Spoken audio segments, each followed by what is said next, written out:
How's it going, guys? Update on the 55 convict. The male's getting pretty big. Who's this guy right here? He was just chasing over here a little clown loach. Clown loach doing pretty good. But that convict, actually those two convicts, not so much the calico. She's getting bullied a little bit right now too. She's getting chased around.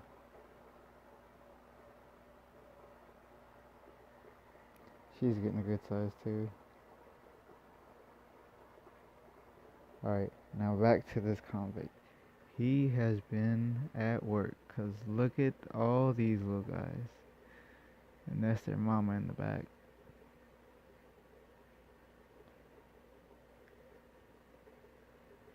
Couldn't even tell you how many of those little babies are down there. But we got big hopes this time. Big hopes, cause there's a calico and a bichir hiding up in the corner. Let me see if I can show y'all why I got high hopes right now.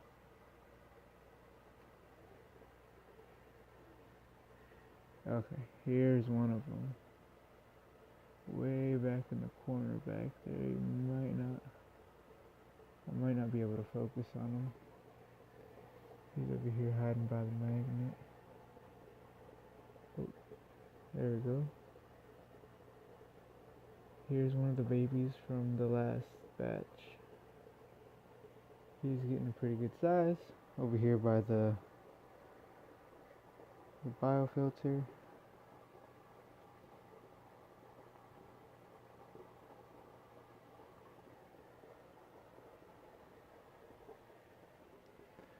Of course, getting chased around by stepmom. Oh, there we go.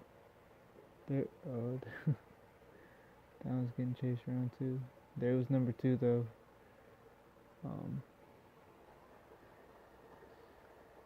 That's the one thing about the convicts. Anytime they're breeding, anytime they got babies around, they're not the friendliest little guys. There we go. Hiding up in the Java fern. Can't focus because of all the bubbles.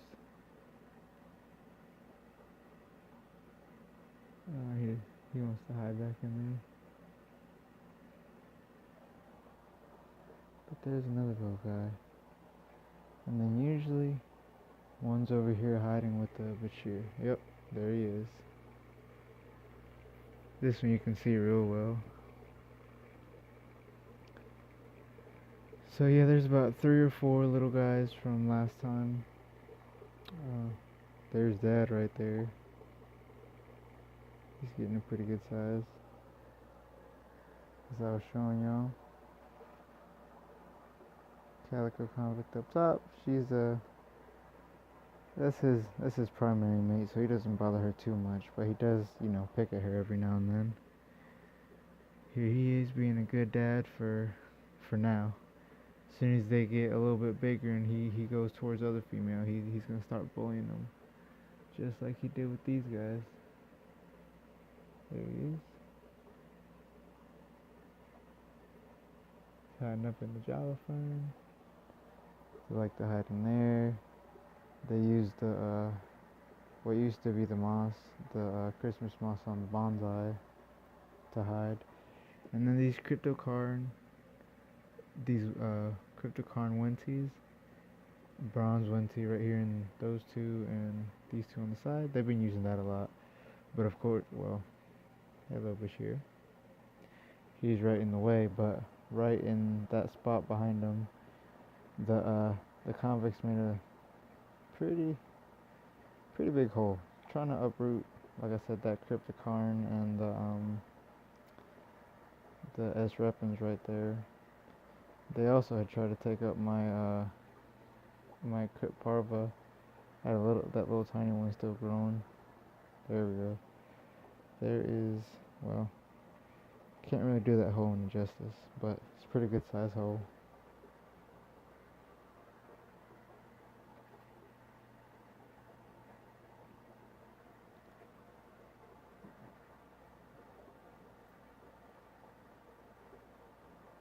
He's bullied here and there, but he does pretty well. He's not scared of any of them. He'll get pushed off and then he's right back.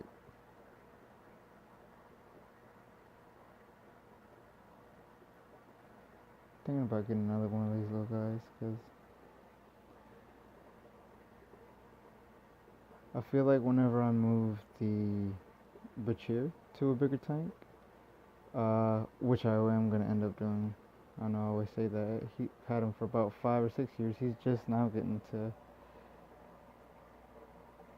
a little, you know, he can't be getting too much bigger in this tank, because he's starting to get,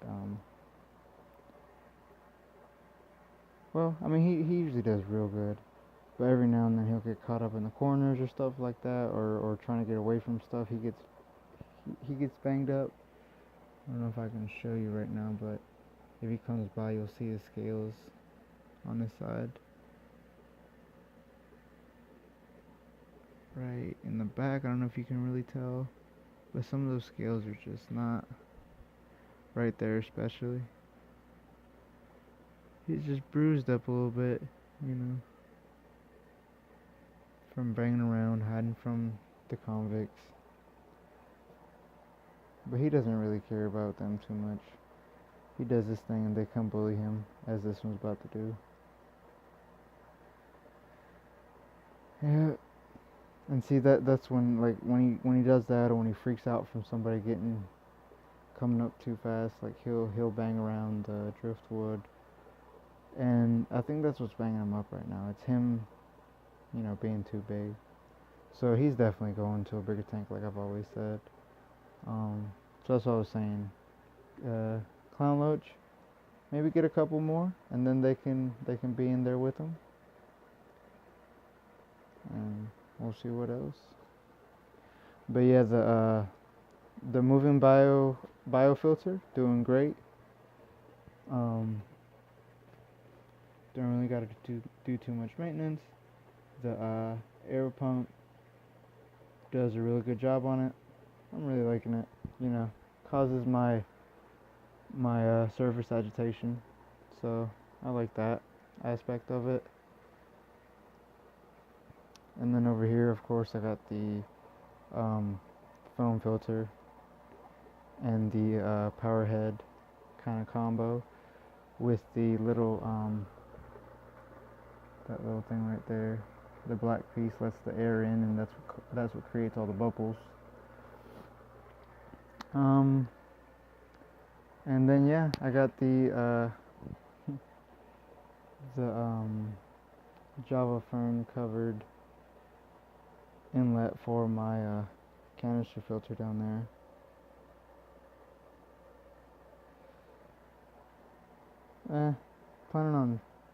I'm still planning on, you know, changing this to a sump setup, a drip dry kind of thing. But for now, this is doing all right, because they actually, I think this was a big part of the little guy surviving. They would hide in the Java fern or in that Java fern, you know, the bottom one. They just been using all the little plants to hide.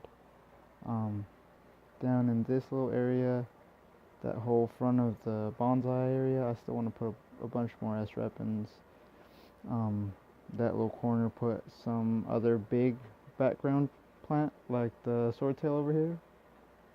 I mean the Amazon sword. Put maybe another one of those or something else over here. I was thinking about a red plant. I don't know yet.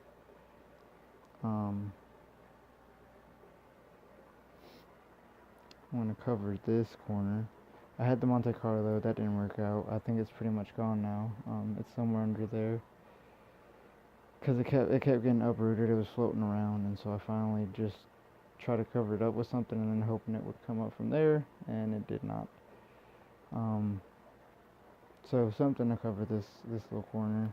Get rid of the rest of that lava rock, which, if you guys have been watching from the beginning, or you can go back and watch a couple, at the beginning of this, maybe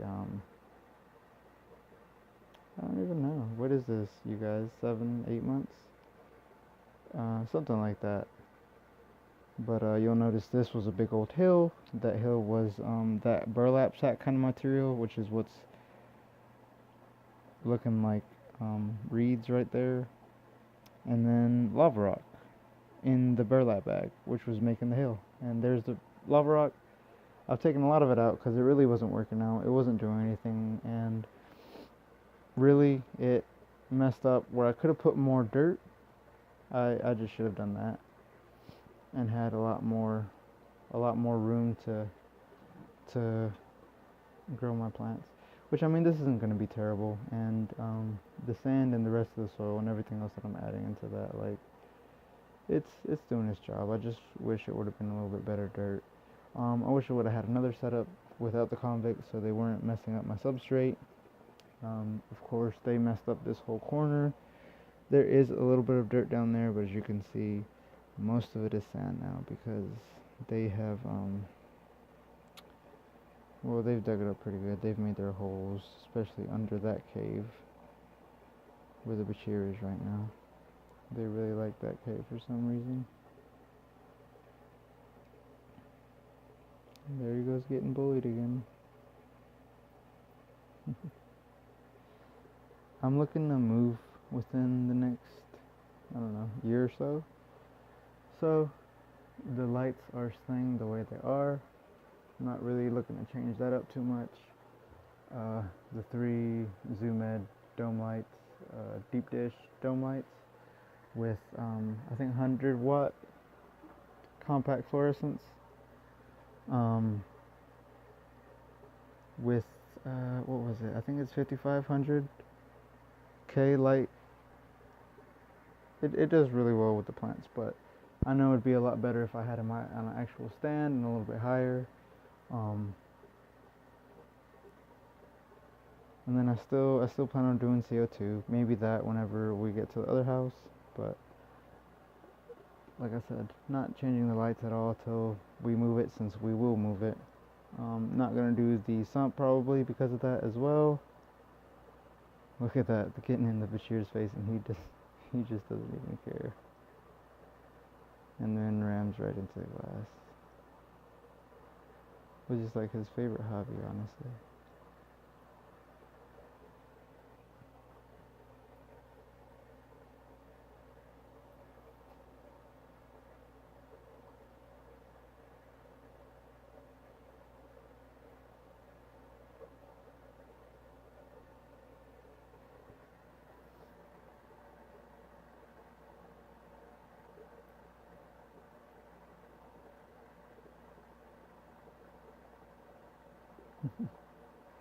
Sassy mama don't want nobody coming close.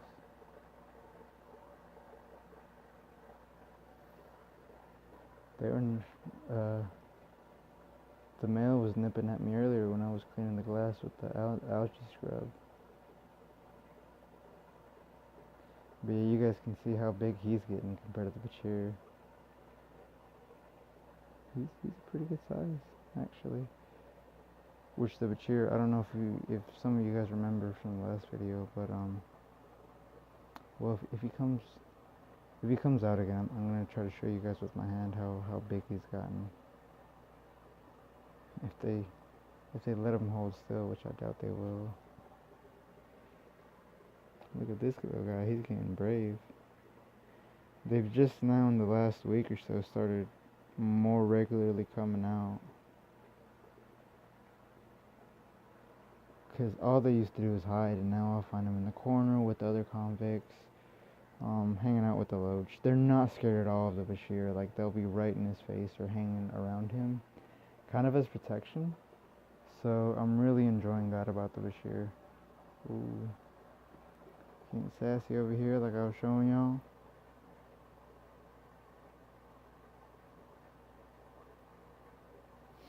Plus I want to do a little bit of a different setup whenever I get a bigger tank for the bichir. I want something a little bit wider, and I want to put some tree roots at the top, like at the top of the tank, kind of hanging down for him to swim in and out of, you know? So something just kind of all along the top in different areas. I don't know how I'm gonna set it up. More of a black water kind of tank, as I think that's my favorite kind of setup, kind of black water type tank. So something like that. And then I don't really know what I want to put in the big tank with them. Like I said, maybe the clown loach. Uh, who knows? Who knows? There will be a lot of changes for sure coming up later. Once I get that house, maybe I don't know. I got too many hobbies, but there might be some change ups over here. Let me know what you guys think, or what I should do with the bichir. Thinking of for him 200-ish gallon tank, maybe a little bit bigger. Convicts aren't going with him because they need something by themselves with less plants, less things to mess up. But yeah, you guys can give me some ideas on that too. The convict setup, convict little breeder tank. Thinking about something a little bit bigger than this, maybe 75, so that I can put more hideouts and have more success breeding. Here I've kind of let them do just whatever, kind of had the run of it. But I've been thinking about, breeder boxes, stuff like that, moving out mom, staying with the babies for a little while since that's what they usually like to do, and kind of raise them that way, starting some baby brine shrimp or something like that with them, which is kind of hard to do with all the the movement I got in this tank, the adult fish and the other fish that are going to try to steal, if I did any kind of baby brine for those little guys.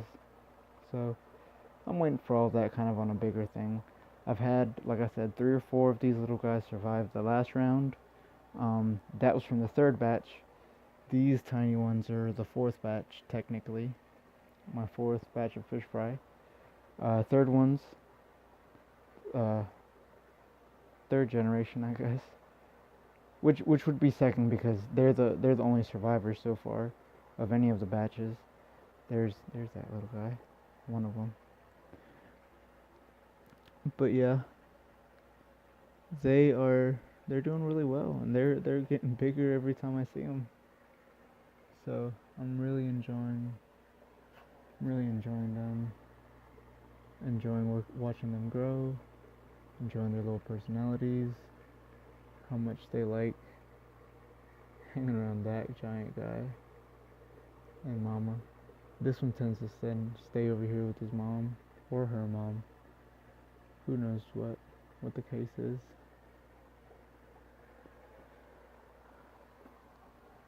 But yeah.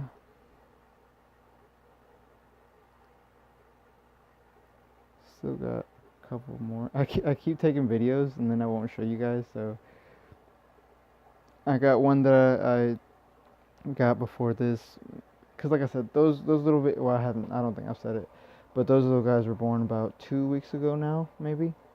Yeah, I want to say they're about 2 weeks old now, and I took a video like the day after they were born, or a day or two.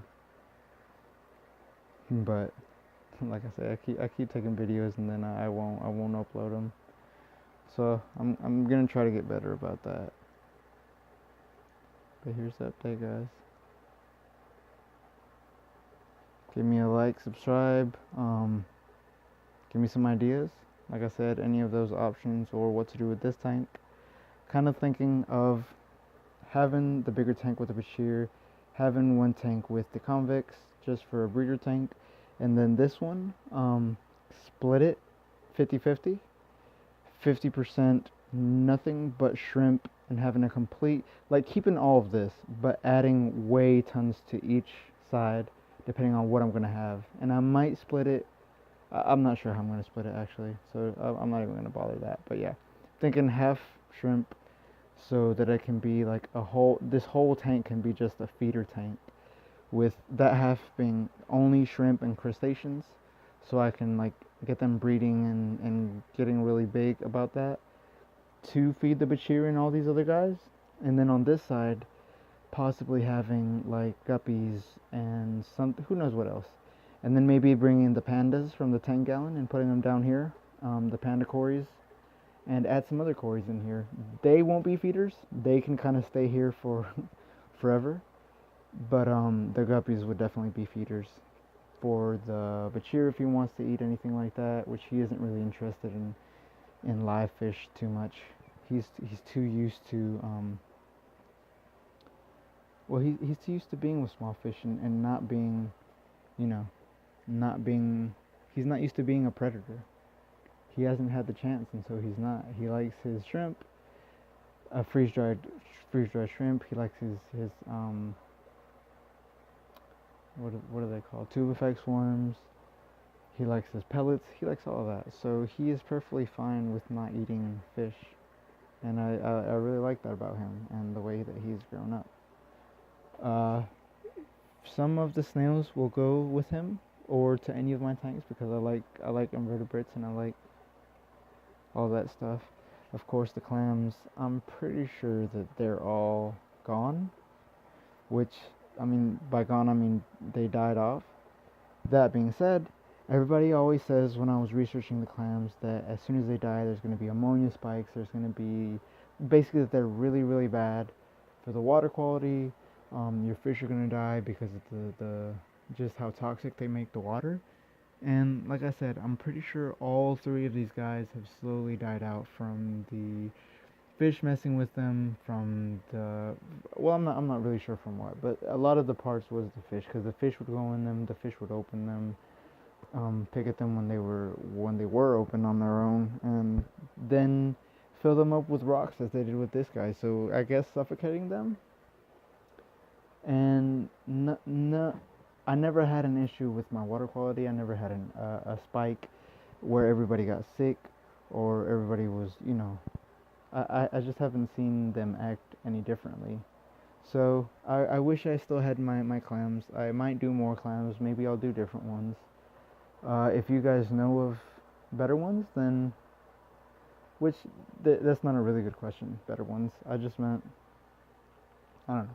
Just throw out some clam names for me to try, because I would like to try a little bit more of that. And yeah, so here's the tank. Those are the kind of maybe plans that I might have. And as always, I'm going to keep playing with my lights, keep playing with my filtration, and see what happens. Alright, y'all have a good one. Peace.